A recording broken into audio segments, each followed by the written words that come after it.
Las personas antes de identificarse como género no binario tienen duda de quiénes son, se sienten diferentes a los demás y piensan que hay algo mal en ellos, lo cual los lleva a no reconocerse.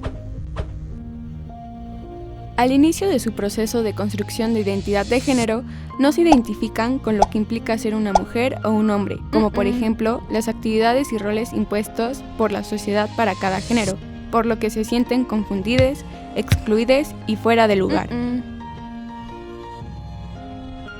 Normalmente, su primer paso para entender lo que sienten es investigar en redes sociales e internet.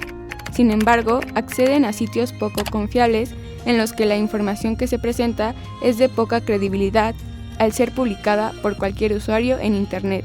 Esto genera que haya variedad de definiciones e información que puede obstaculizar su proceso de construcción de identidad. La siguiente forma de obtención de datos es acudir con su círculo cercano o un profesional para aclarar dudas y encontrar fuentes de información verídicas que les ayuden a definir su identidad de género no binario. Uno de los mayores miedos de las personas no binarias es que la sociedad no los acepte, les hagan comentarios destructivos y los dejen de lado, lo cual genera que oculten su identidad y actúen conforme a los roles establecidos para su género. Las consecuencias de las actitudes discriminatorias hacia ellos les generan depresión, ansiedad, frustración, soledad, sentimientos negativos y hasta intentos de suicidio. Ser género no binario no es algo malo.